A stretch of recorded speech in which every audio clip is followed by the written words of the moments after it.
back to my film and TV channel. We're going over to the Russo brothers today, Anthony and Joe, for a new science fiction action adventure film which is not too popular with the critics, but what do they know?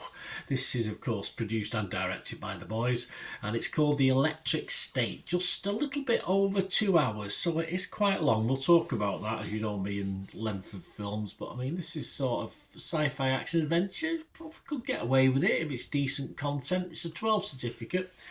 Yeah, I think slightly younger can probably watch this without any too many qualms. In theory, I think it's. I'll tell you now, I think it's quite a good family film actually. I would, take grandkids or your kids to it. The tagline for this one: Rage with the Machine. Yes, it's loosely based on the 2018 illustrated novel by Simon Stellenhag, and the film stars Millie Bobby Brown, Chris Pratt alongside Ki Hei Kwan, Jason Alexander, Woody Harrelson, Anthony Mackie. We've got some voices in here as well, not particularly the people. Brian Cox, Jenny Slate, Giancarlo Esposito, and Stanley Tucci. Lee's in it, he's not a voice. With a reported budget of over $320 million. Is one of the most expensive films ever made. Is this why the critics are picking on it? Because it didn't quite live up to expectations, but we'll see. This is released straight on Netflix, so I mean, there's no big cinema release for this one on March the 14th. I'm doing this review on the 16th of March 2025.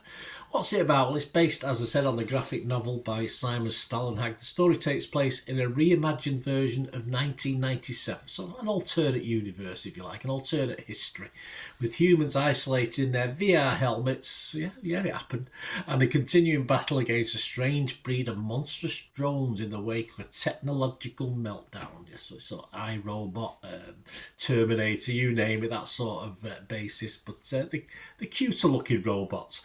A teenage girl named Michelle and a robot travel the west coast of the US in search of the girl's missing brother. Simple plot, nothing too complicated. Despite this getting lots of negativity, of course, let's talk about Millie Bobby Brown first of all. I thought she was brilliant in this. She's a standout and heads the film. Whether you like it or you don't, you've got to admit she does a pretty good job at leading this. I think this girl is certainly destined for great things. I just think she's really, really good. She has the odd slip up, of course, but generally quality. As an alternate Earth history story, this really does start impressively. Some great CGI as well on this. I could see what you could do with $300 million plus budget, but I really like the early knockings of this, and it sort of carries on like I carried on liking it. And I say I'd seen some reviews from the critics, so I wasn't expecting to like it, and it certainly improves as well as Chris Pratt enters the story, of course. And I felt all the robots are quite full. In fairness, there's hardly a weakness in the cast, either mechanical or human. So, yeah, I like this. Pratt and Brown, when they got together, the chemistry's, I just think the chemistry's great. I think Pratt compliments Brown superbly. I do honestly struggle, really, apart from how much this has cost, to understand a lot of the criticism. I mean, for me, this is a great family sci-fi film with plenty of solid, great characters, good CGI. I don't care. To me, it doesn't matter what it costs. I didn't buy it. I didn't pay for it. I'll pay for watching it, mind you. I'll give you a few quid to watch it, but I'm not worried. It doesn't matter about the cost, does it? It's whether it's entertaining, and I thought this was. Let's have a look at a couple of other reviews. Robin Collin from The Telegraph, he did like it. He gave it 80 out of 100. He said, what fun it is to watch a film this expensive and not be able to quite work out where it's going, or even if it might just stay put for a bit and soak up, not the money, the film, and soak up the dustily poetic depth of the American century vibe. Yeah, I just agree with Robbie. It's most reviews are not as complimentary as that. John Nugent from Empire magazine, he was favourable but not gushing. He gave it 60. He said the Electric State loses some of the quiet profundity of the original text, but as a breezily watchable retro-futuristic jolly, there's a great word, retro-futuristic jolly, it has just enough juice Megan Garside, also from one of the film magazines, now defunct Total Film, was also a 60. She was a bit more critical though. She said, the Russo brothers deliver a fun and very current take on tech versus humanity, with a core message on how human connection conquers all in this visually stunning sci-fi family adventure. It is. However, the rush storyline and vast list of undeveloped characters ultimately let the movie down. Underdeveloped characters. It's fast-paced sci-fi. We know enough about the main protagonist that works for younger watchers as it is. I don't want it getting overly complicated. Who cares about what farm Mr. Peanut came from? Just relax and go with the flow. Enjoy the film. Kevin Mayer, though, he was typical of a lot of the criticism. He only gave it 20. He's from the Times. He said, the look is mid-period Transformers, the dramatic tension non-existent, and the performance is uniformly weak. This is top-dollar tedium. I think I watched a different film to Kevin. This is certainly more fun than anything the Transformers came up with, and most of what Kevin said there, I have to disagree. Clarice Luffrey, also from The Independent, gave it 20. She said, the electric state is somehow both punishingly obvious and completely incoherent. If Clarice was alone in a view, I'd make fun of her, but sadly she isn't. Perhaps it just found me in the right mood, I'm not too sure, but away from the critics, things are better, so don't worry too much. There's actually a great battle scene as well late on, to match anything Lord of the Rings or Lion the Witch in the Wardrobe or Star Wars can throw at you. Mentioned Star Wars, and certainly no Jar Jar Binks in it anyway, so that's even better. But and some nice poignancy as well. It did bring a little tickle to my eye, I must admit. Some sadness mixed with joy and hope. Sod the critics, they know nothing about this film.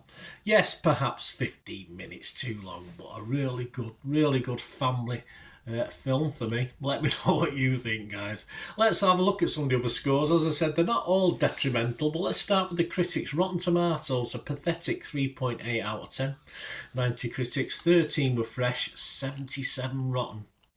The website consensus lumbering along like a giant automaton. The electric state has plenty of hardware to back it up, but none of the spark that makes it come to life. Sparks and a few bangers for me all the time in this one. Metacritic, only 30 out of 100, only 32 critics, so one was positive, just one, 15 mixed and 16 negative, so it's not done very well, has it? The Rotten Tomatoes audience, they liked it. There we go, the first positive apart from me.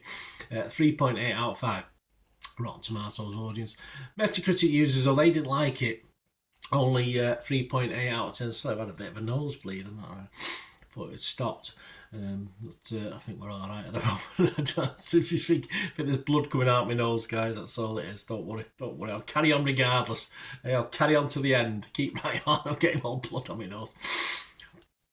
We're nearly finished now. Metacritic users 3.8 out of 10, not great. Internet Movie Database 6.1 out of 10. So it's alright, it's a watchable score on there. 20,000 scores review. So that just shows that the critics are a bit out, aren't they? Let's be honest about it. My scores on this, I was fresh on Rotten Tomatoes, I was positive on Metacritic, and I'm going to give this a 7 out of 10. I enjoyed this. As I say, just 10 or 15 minutes lobbed off might have been a bit better, but I really liked it. And before my nose starts bleeding again, let's finish off. Let us know in the comments what you think, guys. Hey, this is like this. I'm doing this live. As I say, I'm gonna carry on regardless.